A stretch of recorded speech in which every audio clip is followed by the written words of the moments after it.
Okay, well, good morning, everybody. My name is Kayvon. I head up the Impact for Breakfast Network. We have an impressive group from the Pacific this morning. Happy to be joining with everybody around the world. It's quite an impressive showing. We have dozens of people on the meeting and really important. This is a place that I love. I have a lot of experience working and living in the Pacific, and I know the impacts and opportunities there. So thank you all for joining. I'm going to briefly give you a little bit of background on the Impact for Breakfast Network, and we are going to get started. IFB started approximately 18 years ago, and with the idea of there are countless opportunities around the world where there are needs that can be addressed if we can just assemble, bring together the right resources. So the Impact for Breakfast Network is designed to really marry or bring together the opportunities, the needs, with the resources that it takes to address those needs. So this morning we have the Climate Finance Action Network presenting, and we are going to be spending some time in the Pacific. So thank you very much. Please take it away.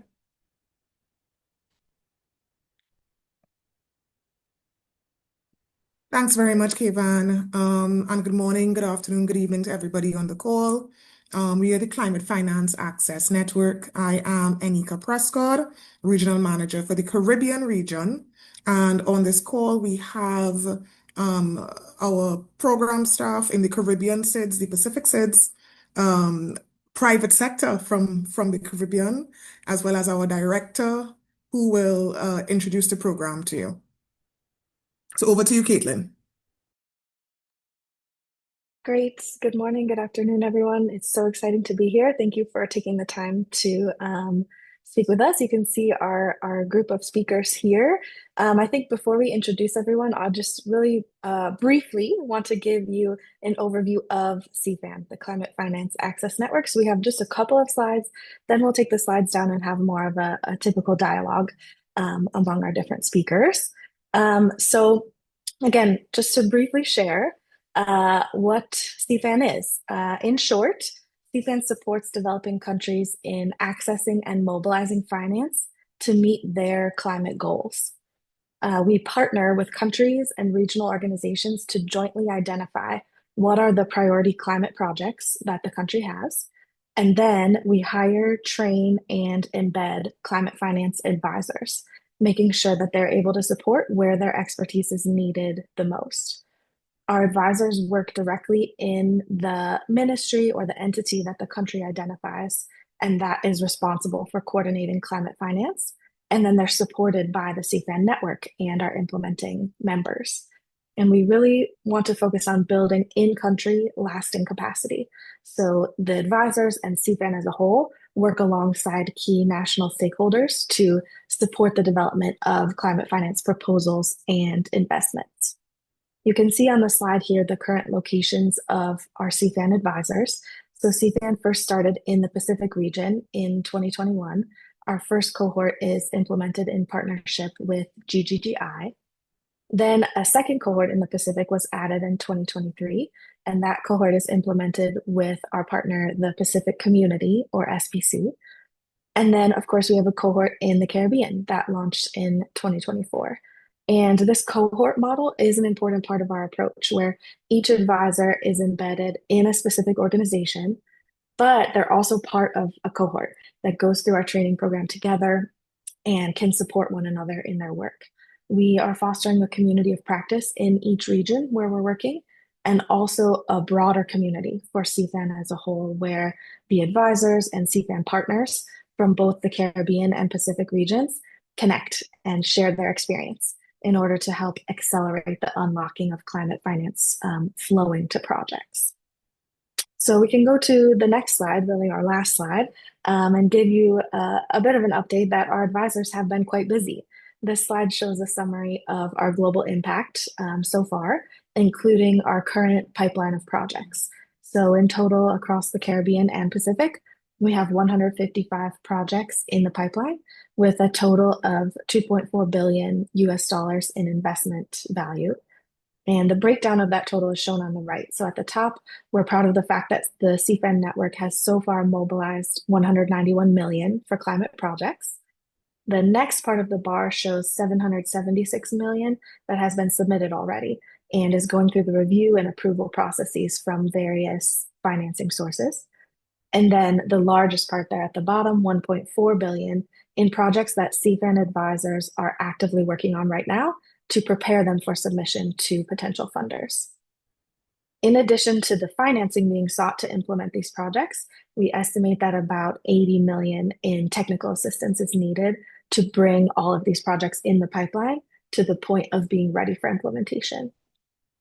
And you can see some of our impact so far here in terms of emissions avoided and people benefiting directly from these projects.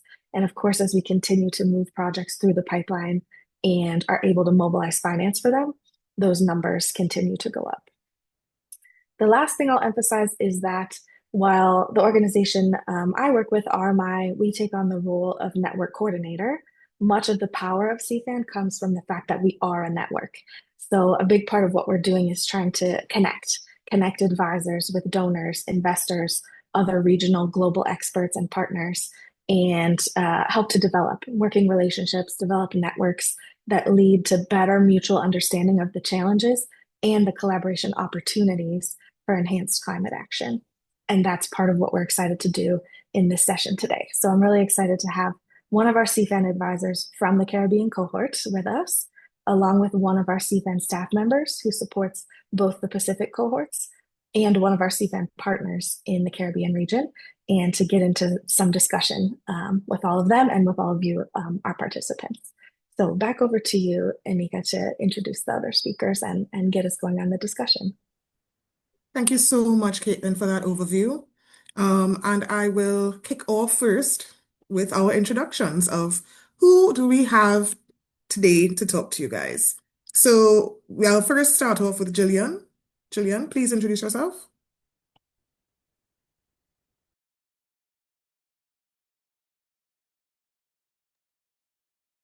Jillian?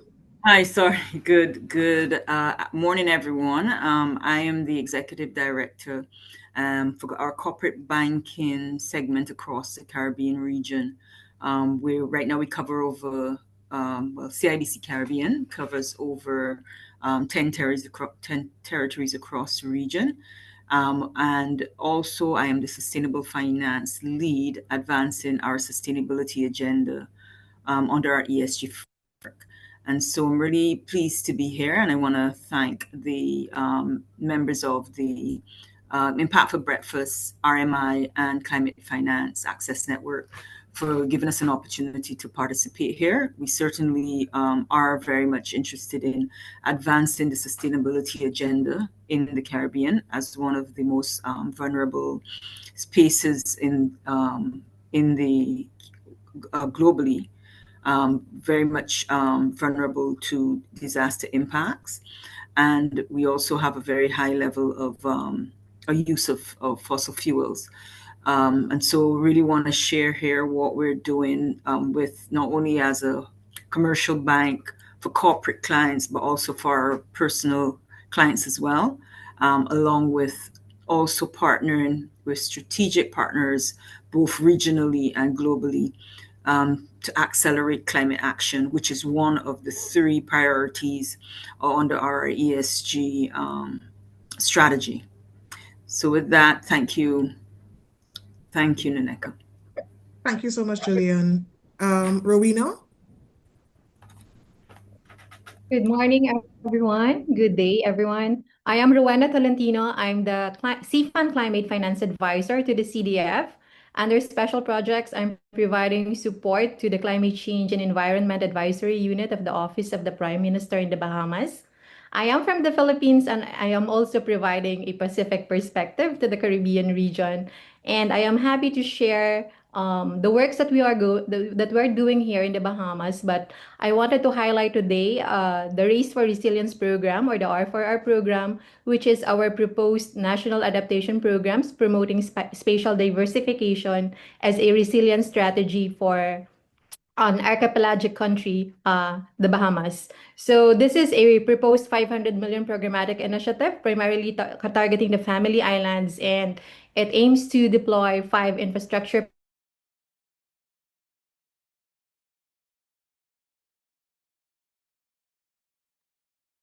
Is it me or did Rowena? I'm not hearing anything either. Okay, yeah. I think she left.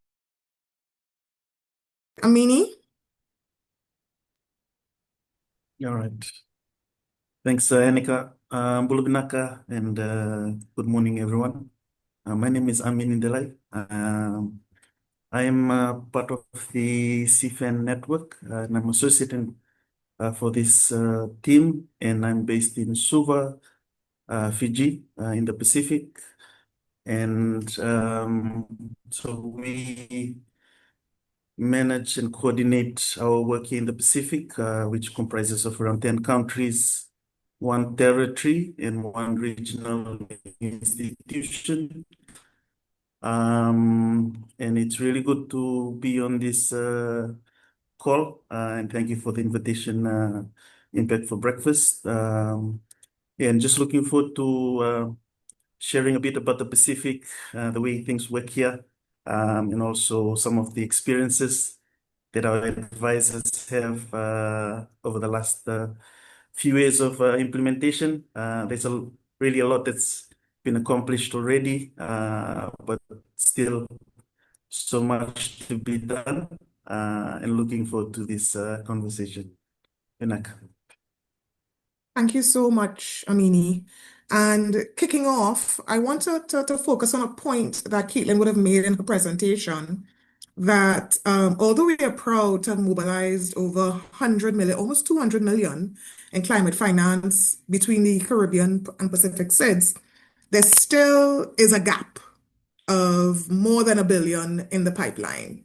So with that said, despite and celebrating the success of SIDS projects that have been financed, what makes a project in SIDS investment ready, but what still gets in the way of really moving that project from idea and concept to boots on the ground? And I'll start off first with Gillian. Thank you, Nick. I have to always be looking for the mute button. So before I start with actually answering the question, I want to start off with answering the question of why investors invest. I think that's important first in sort of laying out the context of why we're seeing some projects moving forward faster, or some jurisdictions moving forward faster than others. So first off, we know that investors invest because they want capital appreciation for their investment, or they want to see their investment grow over time.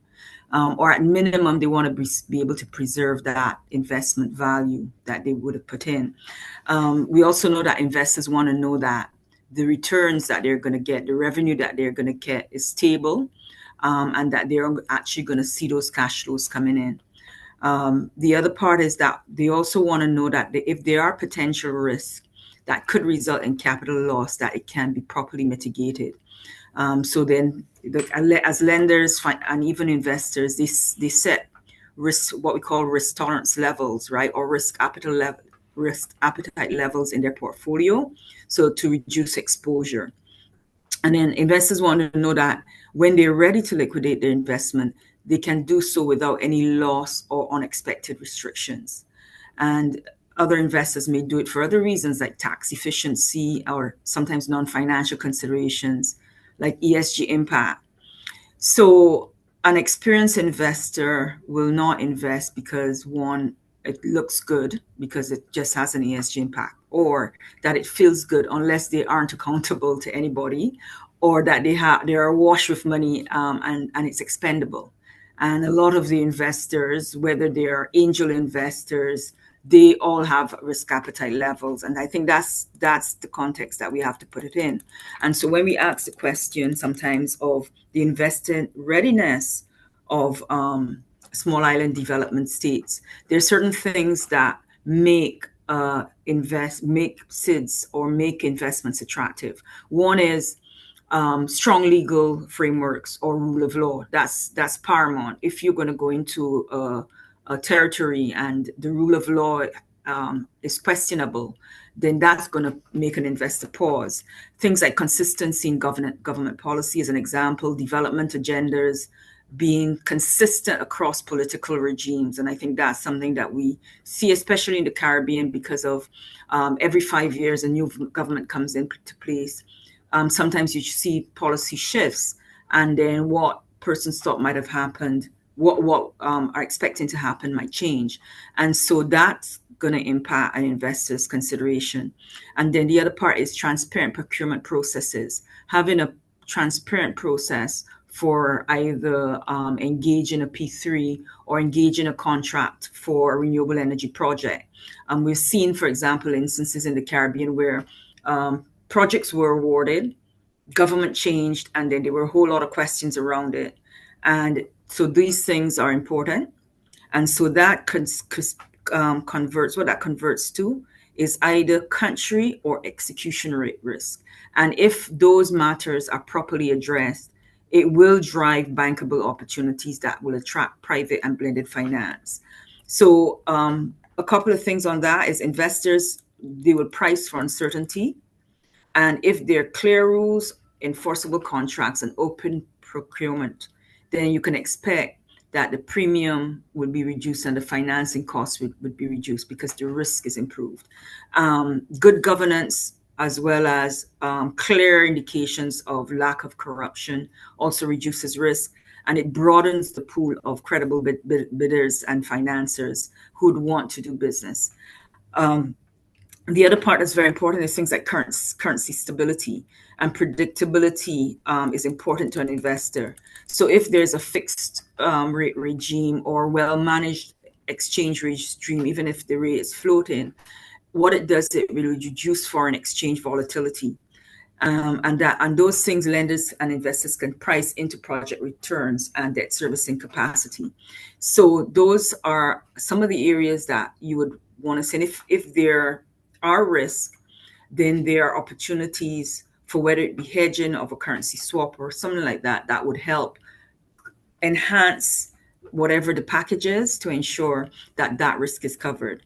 Monetary policy is also important because if there's proper controls that show inflation is well managed and that it supports real returns on investment and it keeps the financing costs predictable for long-lived infrastructure projects, which is a lot of what we're doing on the climate finance side, are going to be long-term projects. So you're going to want long investors staying in for the long haul, and you will want lenders that are providing terms that are long enough for the usable life of the project.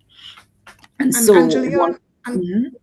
Angelian, based on all of these criteria, because for those who may not know, the CIBC would have led on a debt swap for Barbados. Yes. So from your experience, Barbados would have checked all of these boxes in terms of the currency, the politics, etc., etc. Correct. And I mean, if you look at that project brought in actually the 2020, if I start with the 2022 transaction, that brought in two major parties. One, philanthropic investments or guarantees from the Nature Conservancy, who felt comfortable enough to say Barbados ticked all the boxes. They had their structure in place, the structural framework in place, and willing to take a first loss guarantee on that. And then the IDB Invest was willing to also back it with a guarantee. So they split that 50-50.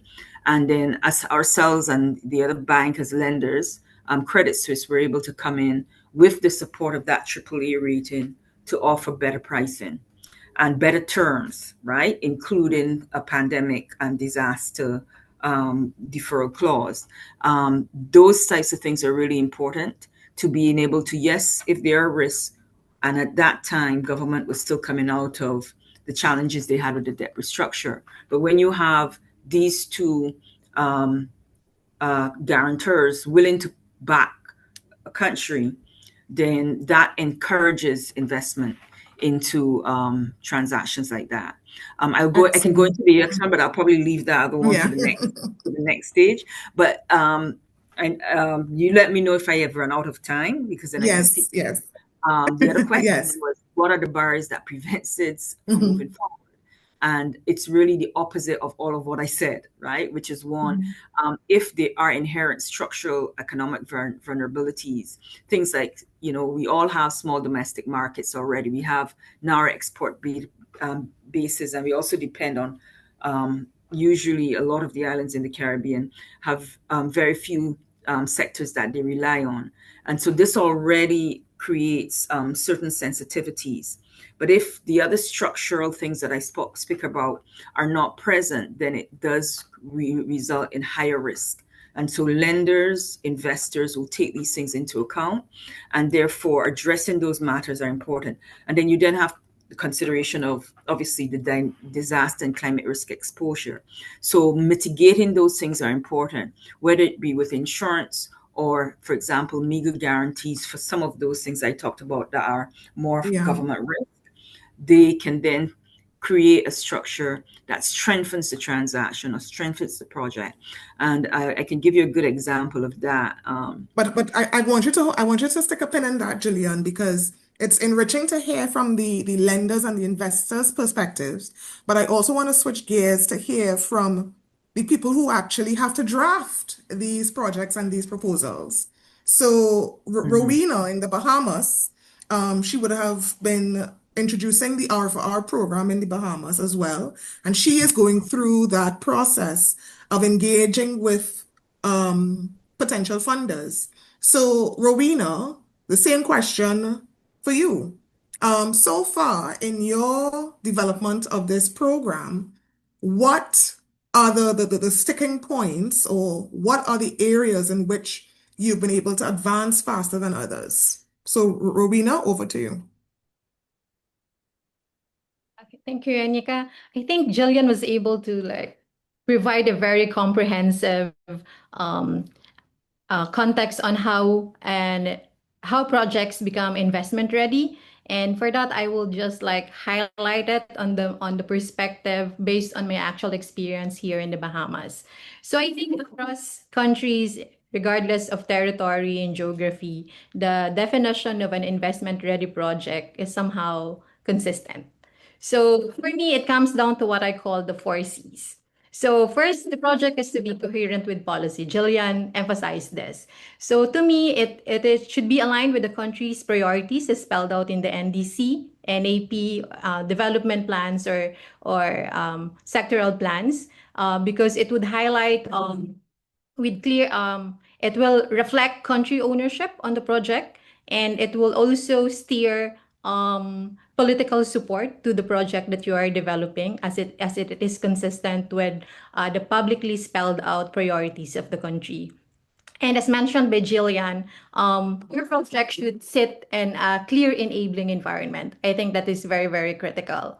Second, it needs to have climate and commercial clarity. And I think the technical side of that was covered by Jillian. But given that we are developing climate related projects and we're mobilizing climate finance, our project should have a strong climate rationale. It should have a solid hazard and vulnerability data. It should have a feasibility and economic modeling and all the clear risk allocation as being these are being sought by investors. And so that's my second C. The third is it has to be collaborative. And I think this is what I am currently learning. Project development in seeds requires meaningful, iterative, and sometimes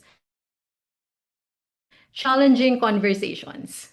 So we need to ensure that the beneficiaries, the implementing agencies, the technical teams, the political leaders, and of course the funding partners are aligned so the designs become reflective of the diverse perspectives, and everyone is aligned and ready to move the project forward. So it's a long process, and sometimes you have to like go through it again and again. And finally, capacity to deliver. I think this is very critical. The country and its implementing actors must have the technical capacity. And there should, yeah, as mentioned by Jillian, procurement systems, safeguards capability, and reporting structures needed to actually execute the project. However, reaching that ideal investment ready state takes time. So because our institutions are small and stretched, I think I wanted to emphasize that. And in many cases, project development or climate finance units operate on an ad hoc basis or does not even exist in many SIDS. So if we try to complete every step before talking to funders, we risk stakeholder fatigue and repeated redesigns of project. So our approach is shifting in terms of project development. As we develop the R4R program, our intention is to bring funding partners to the table early. So they help shape the project as we build it. It's not completing the entirety of it and then you sell your idea to the project funder. So we want to engage them at the very early stage wherein we can. We believe that co-developing with at least one partner from the outset could shorten the process. It can reduce stakeholder fatigue as well as it can lead to much stronger and truly investment-ready project in the end. So that's why as we develop the R4R program, we also reach out to many funding partners as much as possible. And even in the way of choosing as well our accredited entity as we develop first phase of the R4R program as a GCF project, we also intentionally targeted discussions with possible co-financing partners as well. So that's the perspective that I can provide from the Bahamas experience. Thank you so much. Thank you so much, Rowena. Amini, having worked through implementation agencies like the SPC and the GGGI, what has the Pacific experience been as it relates to those sticking points and those banana peels, as we say, when it comes to accessing climate finance in the Pacific region? Yeah, thanks, Anika. Really concur with everything that Gillian and Rowena had mentioned there. And I think that's maybe on the outset, I think the beauty about the CFAN network, particularly when you're comparing the two regions, the Caribbean, and Gillian shared a lot about sort of how private sector, is calibrated within and this over the years, there's been a lot of exchanges, a lot of learning that's taking place across the two regions. I'm going to speak more from sort of moving projects from concept note through to full proposal and approval processes. Key Amini, to all of this, and I think Amini, it Kevin seems that having that yes, your bandwidth is low, so feel free to take oh, off your video to free up some okay. bandwidth. Okay. Well, all right. How am I coming through? Okay. A little better, yeah. All right. Yeah, I think maybe one of the things that I would really highlight is projects, when they're selected, they really need to be locally anchored and owned by the country. I think I really need to sort of emphasize this because in the Pacific, one of the main sort of like currencies is relationship and relationship building. And this is how you move your projects quickly to be investment ready, particularly understanding the governance and the national priorities and having that social buy-in. Let me just give an example, just to sort of like anchor this point. One of our advisors in Vanuatu worked on this program on this project on empowering rural communities with through renewable energy solutions. And what his name is Anders. So what he really did was he looked at what was already working within Vanuatu, and one of the funds that was already operating within the country is called the National Green Energy Fund.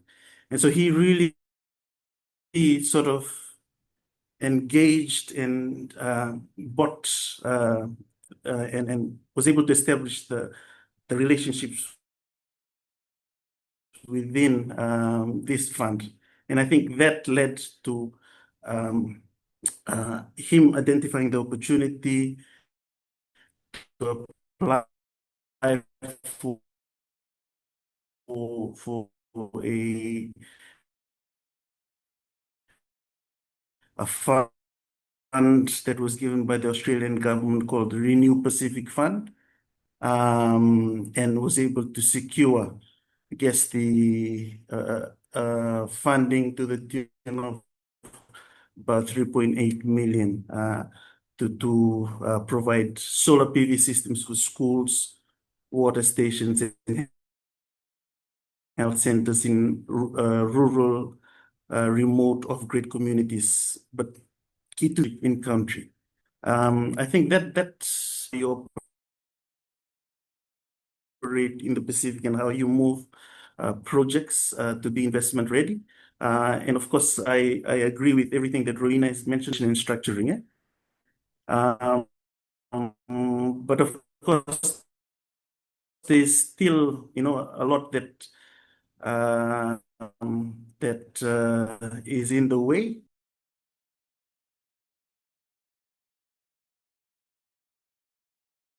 Did we lose Amini?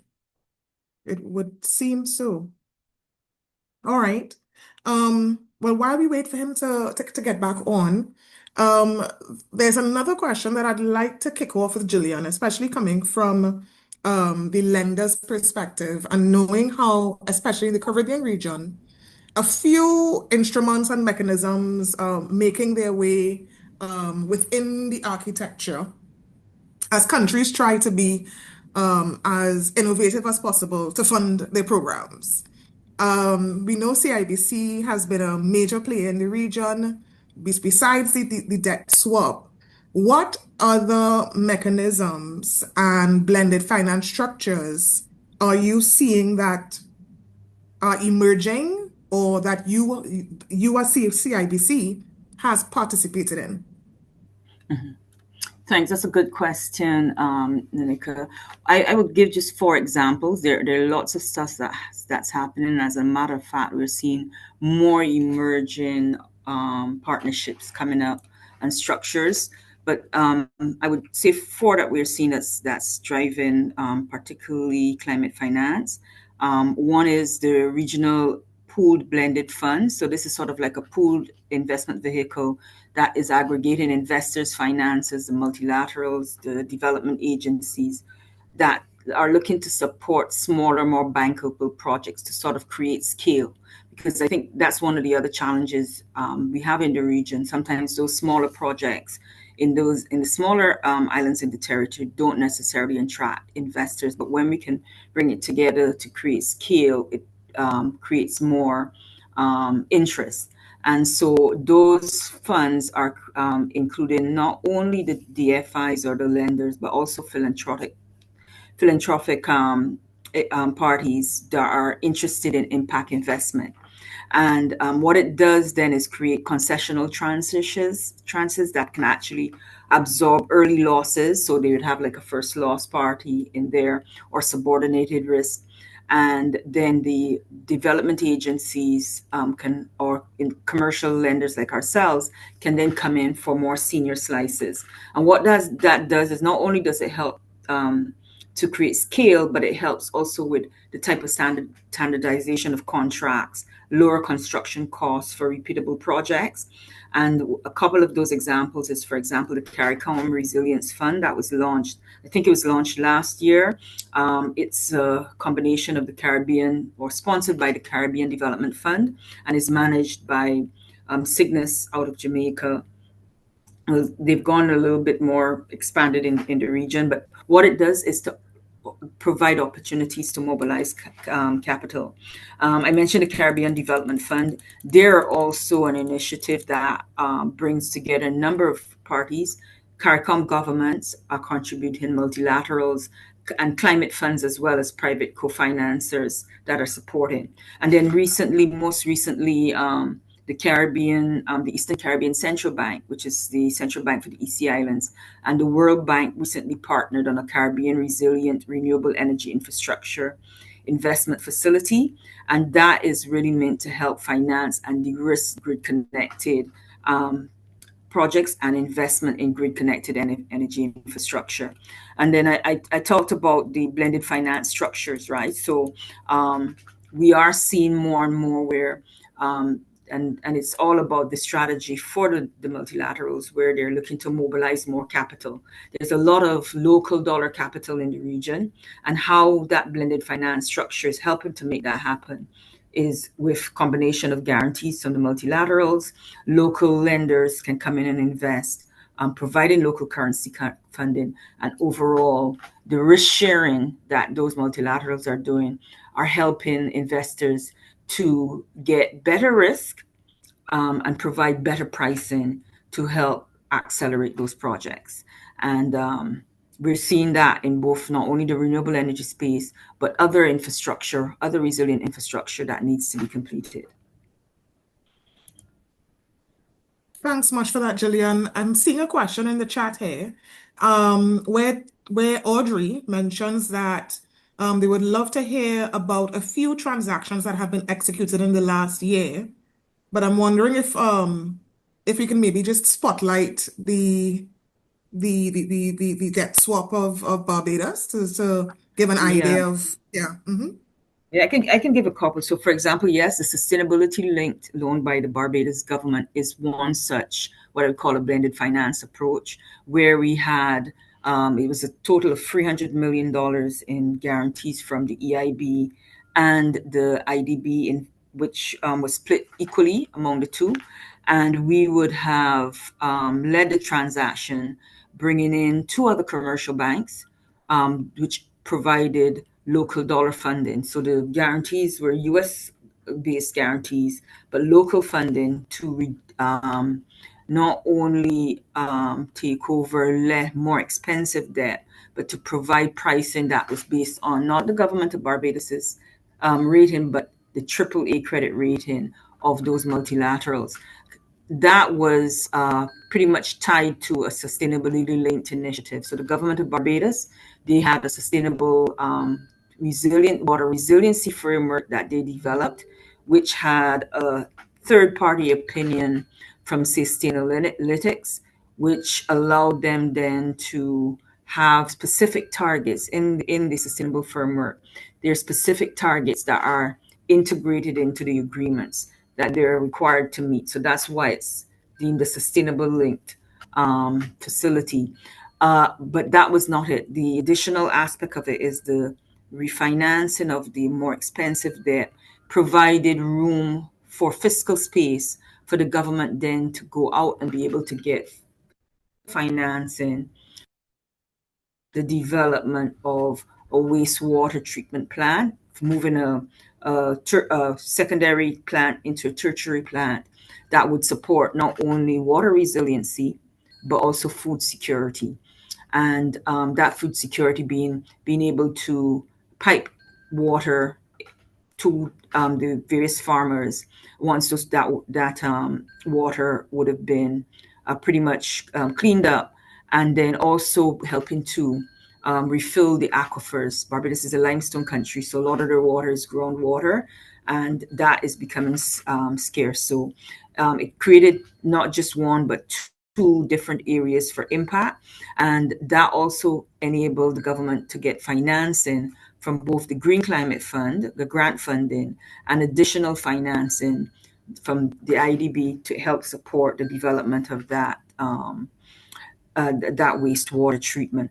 That's just one, because I mean, one of the things that did is also it enabled the government to get longer term funding, But that's just one project. We also recently did one last year with IDB Invest as well. We're sharing, where we came in as co-lenders with them to finance the Jamaica Public Service Company, where we split 50-50, $100 million facility to support their CapEx needs and developing resilience infrastructure.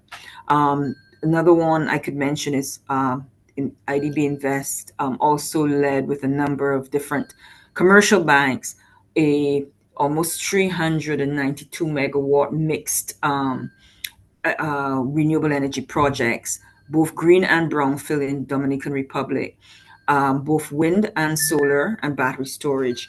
And that alone was 21 banks that came together under the multilateral arrangement. And that was a pretty huge transaction when you think about having 21 banks in the mix. So you're seeing these types of projects happening.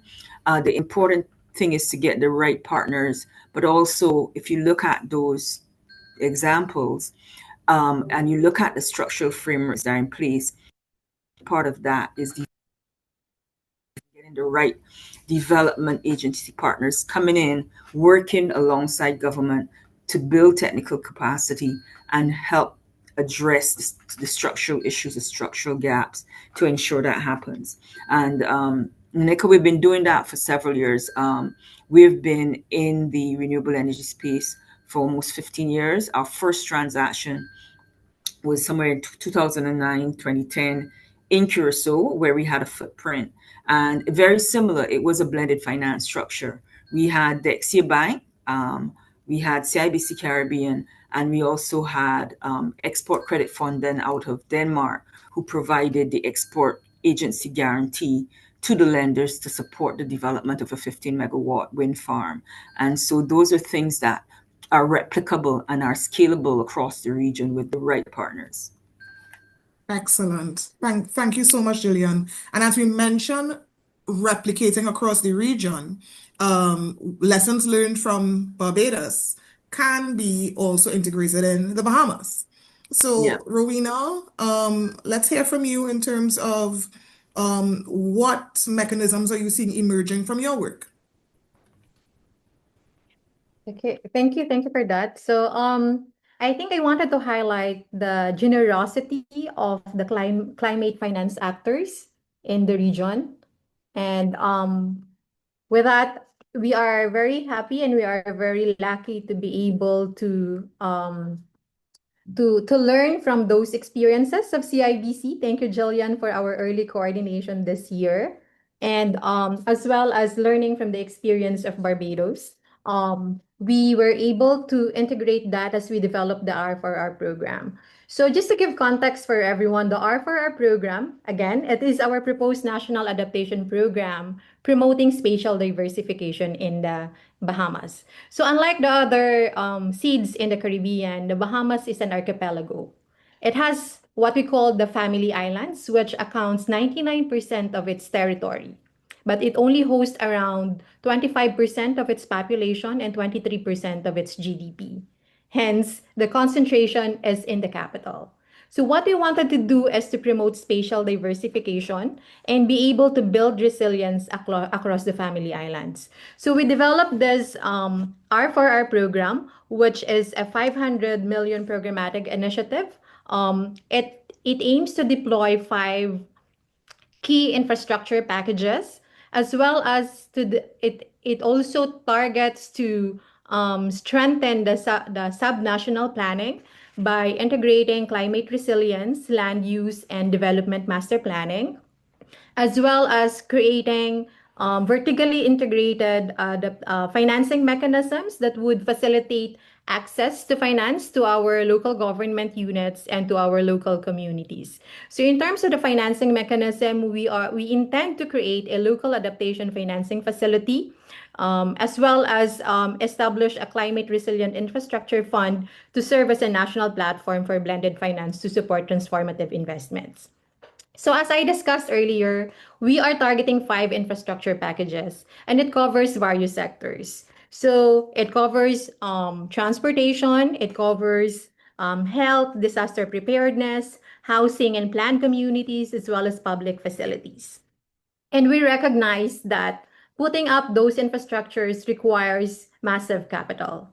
Hence, in terms of style, we designed the R4R program as multi-phase, um, multi-sector, and it will be implemented in various projects. So for the initial phase, we are targeting the transport sector, primarily the ports and the docks that were damaged by extreme weather events in the Bahamas.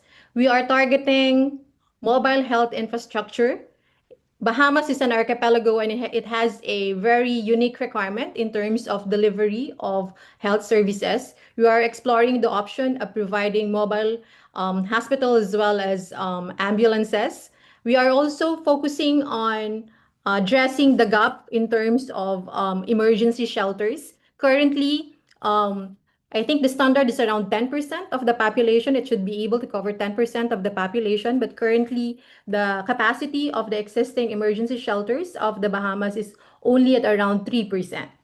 So at the first phase of the program, we estimated that it would require around 150 to 200 million dollars. And that is very huge considering the fiscal position of the country. So what we recognized at the start is that designing climate projects, designing the financial mechanism, it should always go hand in hand with the fiscal realities of the country. And it has to consider the challenges that the country is facing. So I think it's common that there is a pressure in the debt burden of the Bahamas, and the government has been very active in addressing and strategically managing the debt burden that was heightened by Dorian and exacerbated by the COVID-19. So what we're doing now is that the primary principle in designing the climate finance to support the R4R program is that it has to draw from a diverse pool of financial resources to bring down the capital cost while ensuring minimal adverse impact on the country's debt burden. And it has to create also a fiscal space needed for the government to co-finance and sustain the program over time. We learned that from the Barbados experience, and we are happy that the actors behind the Barbados transaction are generous enough to share the lessons as well as the intricacies of those transactions. So in terms of blended financing, what for the first phase of the R4R program, we are packaging a GCF project wherein we wanted to blend together concessional financing from the international climate funds. We mixed it with financing from our multilateral partners, as well as we are also hoping to replicate the Barbados debt swap transaction and be able to create that fiscal space to allow the government to co-finance and be able to fund the project moving forward. So we are also we also recognize that we want the credit, and we also need credit enhancement mechanisms to be able to pull in other sources of financing. And the financing is it's intentionally flexible to be able to accommodate innovative partnership as well as innovative instruments to be able to move forward with this project. Another thing that I wanted to highlight that is emerging as well as spelled out in the NDC 3.0 of the Bahamas is the place-based financing mechanism wherein the country invites offshore banks, global service companies, and financial institutions operating in the country to reinvest directly in the resilience of the communities where they operate. So here, we wanted to promote the Bahamian approach to aligning our financial sector footprint with the national adaptation needs and the national adaptation priorities. So again, I think I want to emphasize that the challenge with us now is we don't only need funding for the climate investment project. We also need funding to be able to create the fiscal space.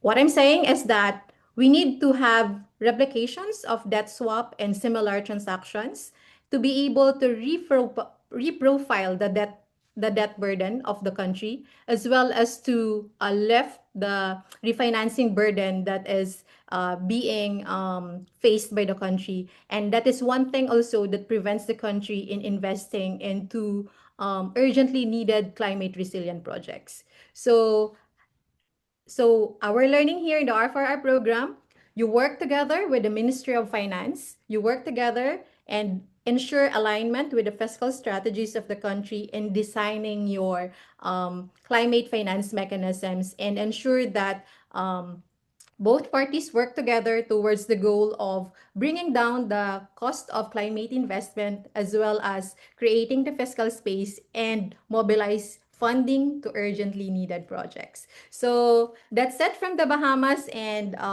I hope that we can also learn more from the Pacific side on how to be able to mobilize financing for these projects. Thanks, Rowena, and that's an excellent segue to Amini, who can also share on some examples of some blended finance actions that have occurred in the region. And then I'll switch over to the chat because I see two questions which I do not want to leave unaddressed. But Amini, over to you first. Yeah. Thanks, Annika. I hope my bandwidth is better now. Yeah, I just wanted to speak on one of the projects that one of our advisors from SPC is working on. It's called the Regional Programmatic Approach for Climate Action, or RPECA. This is quite an innovative blended approach that's new in the region. So what it does, it brings together a few regional entities, accredited entities, such as SPC, ADB, and a few others, to jointly apply for GCF funding. So our advisor is leading on this. It's something that is new for the region. It's currently in the pipeline as well with the Green Climate Fund. And so it just reduces the transaction costs, I guess, for funders, ensures that there's consistency, I guess, in the technical design across a few direct entities. And it also allows, some countries with limited capacities to still benefit from large-scale regional funding. So this is something that hasn't materialized, but is already past the concept note stages with the Green Climate Fund. And so I guess the innovative approach is just aggregating, bringing together the countries to package the multiple efforts that are happening across the region, and having the region to speak as one voice. And it also, I guess, gives confidence to investors, particularly when regional entities are coming together. I think another one that is also in the works is what's called the Pacific Resilience Facility. This is a facility that's aimed at creating community grants directly for communities within the Pacific. So this is spearheaded by the Pacific Islands Forum Secretariat. And this is going to be the Pacific's first international financial institution. It's just been ratified by the UN, and it's going to be the first sort of commercial entity for the Pacific, which is quite exciting. The fund will be launched in 2027 in terms of grants that will be directly provided to communities to address adaptation related projects that could benefit communities directly. So this is, I guess, two of the current innovative structures or projects that is currently happening within the Pacific, and that's quite exciting for us. But another one that comes to mind as well is that's is green and blue bonds.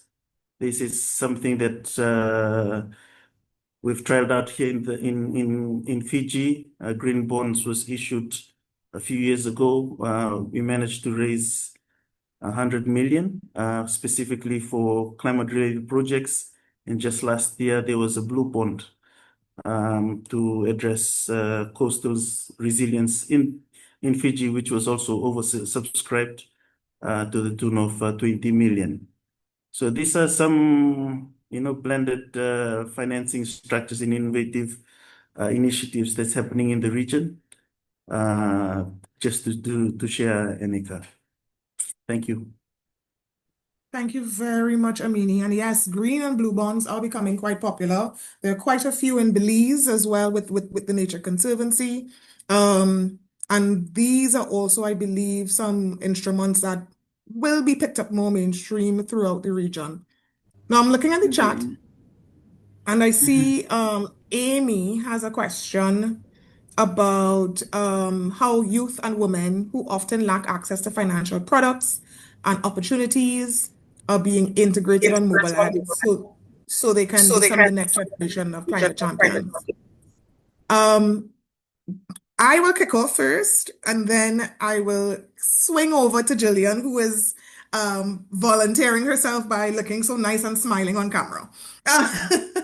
So CFAN is a program. Yes, we have several modalities of how we mobilize climate finance. There's the embedded advisor pillar, which is where you would see advisors like Rowena working in country. And then we have a very robust training program. Now, climate finance is something that is still moving, still morphing, still shaping. 10 years ago, there was no such thing really as climate finance. It was more on a bilateral basis. So it's a very dynamic area in which we recognize that youth must play a part. So we do have a training program that was curated by CFAN, and the context and content of it is SIDS focused. So the training is curated for the Pacific region using Pacific examples, not specific, well, specific Pacific examples. And the training that we have is also curated to the Caribbean region as well. And it covers the predominant frameworks of what is climate finance, project proposal development. It even goes into private sector engagement. What we have realized is that in the delivery of this training, which is done online and in person, that there is a critical need to expand our footprint throughout the region, especially in the Caribbean. So we started working with regional education institutions, and this is universities, so the universities of the West Indies, etc., to be able to host more in-person and online sessions. And as a university, they would be able to tap into those emerging professionals. Now, as it relates to products and opportunities, I can speak generally to, for example, there are some products available to SMEs and MSMEs in the Caribbean region offered by commercial banks. Gillian may be able to speak to what they are doing throughout the region, but I know RBC has some products specifically for SMEs and MSMEs, which are subscribed to. And when we speak about women, so for example, if I remember clearly, there's a young lady from St. Kitts and Nevis who would have been able to access a small amount of financing to be able to operate her business. And their ecotourism lodges, etc., that really opens the opportunities for small businesses and youth to be able to pursue activities which are aligned to climate action. I'll pause there and hand over to Jillian. And if you want us to speak a little bit to this, happy to hear from you. No problem. Actually, Naneka, I was smiling because as you were asking the question, I was thinking about the RMI's Women in Energy Mentorship Network, right, which has been tremendous. And when you think about the fact that 10, maybe 15 years ago, not only did we have a shortage of persons going into like electrical engineering, but there was a really low intake of women in energy.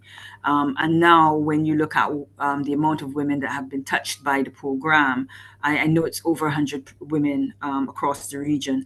I also want to give context because there's a wider group here, but I would say in the Caribbean, there's a very strong showing of women in business, women not only in business, but women leading households, right? That's just a natural aspect of how we live here. We have a lot of strong women that not only lead their own entrepreneurship, but then even in our bank itself, just to give an example, our overall employee mix is 70% women and 50% of them are in leadership roles. And what we do both for the youth and women, for example, we have a very strong business banking side that focuses on supporting entrepreneurs in various areas, supporting professionals. And then we also launched a program this International Women's Day that's very focused on supporting women in business. The other aspect in terms of youth, we have a very strong interest in youth. And if you go to our website, cibccaribbean.com, pull up our, I would recommend you pull up our sustainability report. Our last report is 2024, and you would see the type of things that we're doing in the community, along with education, educational institutions. We have a multi-year program with the University of the West Indies, which is across the region. There are four or five sites across the region. And we provide in not only sponsorship, annual monetary donations to the University of West Indies, but every year we take on internships. And this year alone, I think our intern pool was over 84 persons, and some of them stay on with us. And then we also have an annual award that we work with the university called an Innovation Prize, where persons that are doing new initiatives, we also provide sponsorship. And the last one that was won was a 10,000 award in relation to that. So we're actively supporting both women and youth in business particularly, as well as in various areas across youth programs and education.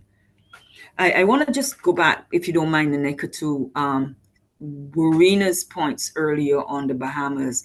And a couple of points I would want to just add. We have a very strong partnership with the government of Bahamas as one of their key lenders, but we also know that they did do a debt for nature swap for blue financing as well last year. It wasn't led by us. We bid for it, but once we were unsuccessful, and an international bank would have come in and did that project. But it also shows you how those debt for nature swaps, those blue financing, green financing can be replicated. And right now we're working very closely with investors in Bahamas. Bahamas is a good example of where they are shifting the institutional framework or the structural framework for energy. It was a monopoly which is owned by the government of Bahamas, but now they've opened up the market for investors in renewable energy. And those projects are now they're still in their green, like sort of development stages. But what it has opened up, and Marina would be very familiar with that, is opportunities for blended finance. And so we're working with restraint facilities for various projects in there. And you mentioned, Marina, secondly, it's not just on energy. As an example, early this month, we actually closed a $75 million project with the government of Bahamas to support their healthcare, the Public Health Authority, to finance development of further clinics, support and development of their hospitals to further advance the work that's needed in there. It's, as you know, that's a social impact. It's one of the UN SDG goals, which is tied to what we're doing from a sustainability agenda. And so that project and that financing was syndicated with commercial banks within the region. So these types of things are scalable. The other one I would mention is Amini mentioned green bonds, and in Cayman, we're also based in Cayman, and we supported the Caribbean utility company there, the electricity company, where they were looking for financing for CapEx. And when we looked at the CapEx, we realized, okay, X amount of that, almost 50 million of that, was actually green initiatives. And we were able to say to them, well, these things can actually be aligned with a green bond issue. And they successfully, with our debt capital markets in New York, were able to successfully issue a $50 million green bond that was again supported by an independent verification. And that when we closed that transaction, I talked about impact investors. They were able to come in, and also the utility to benefit from better pricing, or what we call a greenium, for that type of project. And it's not something that we cannot continue to replicate across the region. We need to find those projects, structure them correctly. And one of the things that governments, which is what Bahamas is doing, what Barbados did, what Belize has done, and a lot of the territories we're seeing in the Latin American space, an important part of attracting investors is being able to show what your priorities are. When you are able to create a framework at a government level or multi-stakeholder level to say, these are my priorities, these are the areas that I want investment in, it brings clarity to the market. Clarity on the market on what your priorities are, what projects are available for investment, and what are the criteria for that investment. That, I think, if it's one thing, if there are any government authorities on the call, that's a takeaway, is look at the benefit of creating a sustainable framework and being able to put that out there in the market so that people know what you're interested in. And that attracts investors, because it provides certain certainty to the market about what you're about and what is important to you as a country. Excellent, Gillian. Excellent. Thank you so much. And I'm sure Rowena has a lot to say on that as well. And I believe you really answered some of Ken's question about the perception of the smallest of islands, yeah? Because of course, Ken, you hear the numbers that we're talking, 75 million, 100 million, 300 365 million, million. yeah. 500 So million.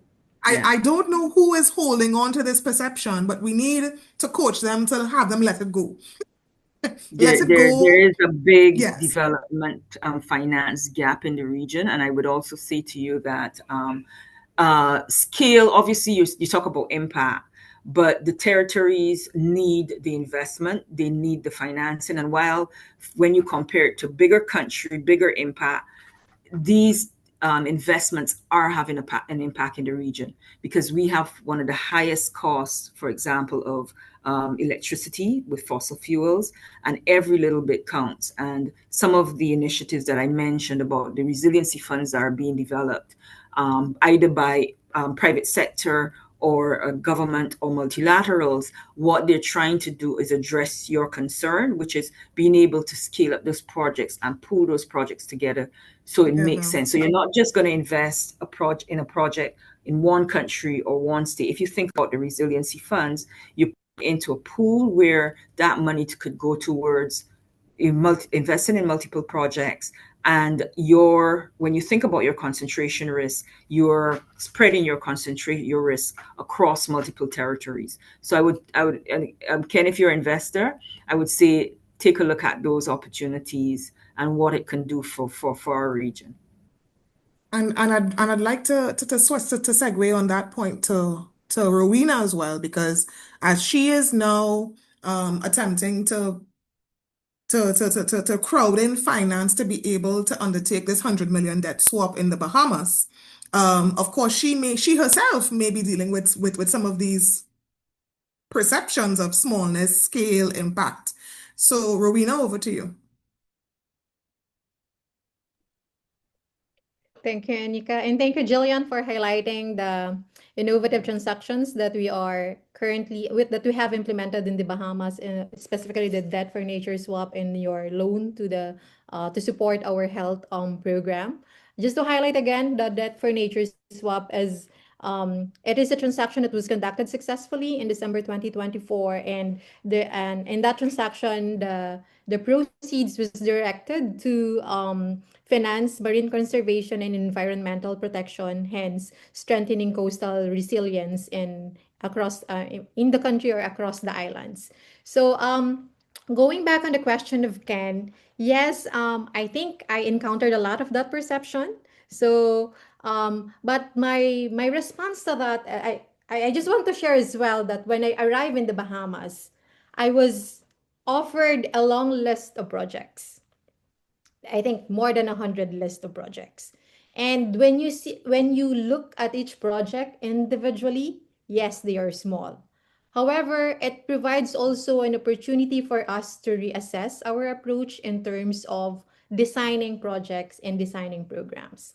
Based on those fragmented projects, which covers various islands and various sectors, we were we the push for us to shift our approach from silo projects to a programmatic approach, wherein we bundle together interconnected projects to be able to create scale that is being looked out by investors, and that is the idea behind the R4R program. What we did is to interconnect priorities that were identified by the various ministries. And with that, when we realized that when we design a program, the scale is there. The initial requirement is 150 to 200 million. And that's huge for us. And that is why we need really to engage and discuss with funding partners how are we going to help each other move forward that program and to actual projects, actual sub projects that can deliver resilience to the people who are at the forefront of the adverse impact of climate change. So I think it's not is the scale issue is no longer there. It, the shift in terms of project design, adapting programmatic approach is being embraced by the region, and the shift as well on designing regional projects that cut across countries and cut across territories, create scale that is being looked for by the investors. And what we wanted now is, okay, we have this program. That's why we encourage our funding partners to jump in early in designing and formulating these programs that build resilience across sectors in the country, to be able to get your perspective in addressing the risk that you think we need to address, to come up with a proper design which is investable for various types of this funding partners. So again, scale is being addressed now by the shift of project design.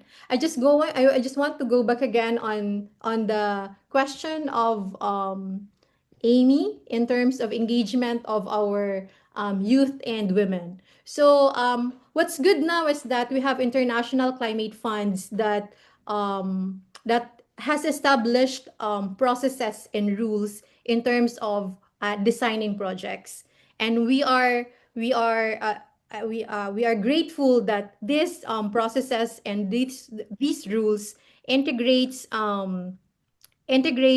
gender equality and social inclusion in every step of the process. So here we are, when we design climate finance projects, we benchmark it against the policies and the rules and the processes that have been formulated by the international climate funds, and we are intentional in engaging our young people as well as the women in terms of designing projects, not only designing for them, but allowing space for the young people as well as for the women and other vulnerable members of the society to participate in the design process. So we don't design for them. We ask them to participate in the design process. So we customize the project we customize projects that are responsive to their actual needs. So Thank that's it for the Great. Bahamas. Thank you, Rowena. I know we are short on time, Yeah. but I know Amini would love to just take a stab at this question and then we can wrap up in terms All of right. because he had mentioned aggregating, pooling, etc. And of course, all of these different terms are basically how are we creating that scale to be attractive for investors. So Amini, really quickly, and then we'll hand back over to Kivan. Thank you. Yeah, I think the concept of aggregating, as I mentioned before, SPC is working on the RPECA project, which is the regional programmatic approach, collecting a few regional direct entities to collectively put one proposal. Another one that was just recently worked on by one of our CFAN advisors as well is a project called the Adapting Tuna Dependent Pacific Islands. This was a project that was just recently approved by GCF.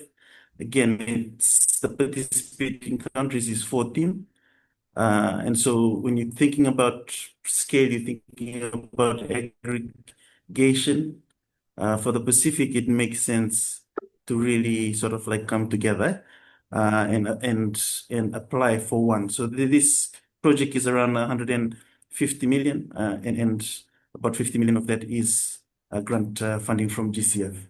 But more on a sort of like national level, when you talk about scale, it's a different type of concept, and it's one of the projects that um, our partners are also working on is a rural electrification sort of like concept. When you think about rural electrification, you think about scale. When you really sort of drill down to the community level, it's really difficult to bring in private sector and really private sector partnerships. One of the innovative ways that the government of Fiji is doing with our partners is sort of aggregating communities in a regional hub concept, where you can then blend private sector, government, as well as partners that are coming in with grant funding to create sort of like that enabling environment for private sector to come in more from an electrification perspective. This is something that when you think about, pooling, when you think about reducing your risk and just creating sort of like that enabling environment for private sector to plug in. It is a concept that's really gained traction here in Fiji. Instead of there is a program that looks at the electrification of the last 300 communities in Fiji. And then what they're doing now is they're aggregating that into hubs. So it basically forms 4 to 6 hubs and then you reduce the governance, the risks around governance, around financing, around the enabling environment to make these hubs work. So I think it's really sort of you really need to think out of the box, particularly at the national level when you're talking about scale, when you're talking about how the private sector can plug in. So I hope that's useful for this conversation. Excellent, That's Amini. Thank you. And back to you, Kivan. Thank you very much. Thank you all. Thank you, presenters. Thank you, attendees.